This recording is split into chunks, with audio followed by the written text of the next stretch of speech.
In the case of a bushfire, the fire brigade is going to be there to put out the fire. But what happens after that? How does a community re-establish itself? How does it gain a sense of security and safety again, reconnection? That's where the arts come in.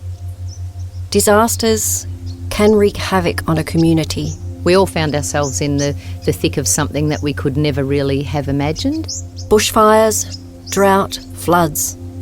It takes time and hard work for the scars of disaster to heal. Creativity and the arts have a unique power to support communities to repair, rebuild and reunite post-disaster.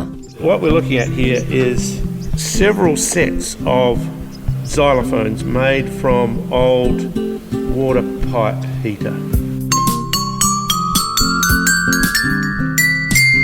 I'm Scotia Monkovich, and this is Creative Responders, a new series from the Creative Recovery Network. I'll be travelling around Australia visiting all kinds of communities that have experienced disaster, talking to local people, artists and experts about how the arts can be a tool for preparedness, response and recovery, sometimes in unexpected ways. We are not necessarily frontline, but we are certainly, I think, whatever the second line is, we are essential. We meet kids preparing for the fire season. Before Black Saturday, everyone was thought I can stay and to protect my house, but now everyone thinks that they would leave. We look at how storytelling can facilitate connection between isolated farmers. Well, it was pretty much the end of the drought.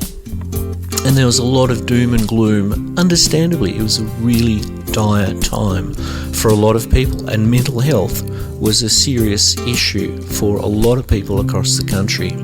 We visit an Indigenous community in North Queensland, integral to the response to Cyclone Yasi. In a lot of ways, Cyclone Yasi really galvanised us as a community. It really brought us together as an organisation, as a people in this area. And Girragan was such a central player in responding to that disaster. The broader community looked to this organisation for leadership in a time of disaster. And investigate the impact of this work on the creative responders themselves. So how do we prepare artists for that? What structures do we put in place for them? And then what acknowledgement do we give them that self-care is actually a really intensely challenging thing during a project that you want to execute well? And so then how do we help you recover afterwards? Creative Responders will be out in October. To hear from emergency management experts, impacted communities, creative leaders and artists from all over Australia, subscribe on Apple Podcasts, Spotify or your favourite podcast app. And head to creativerecovery.net.au to find out more.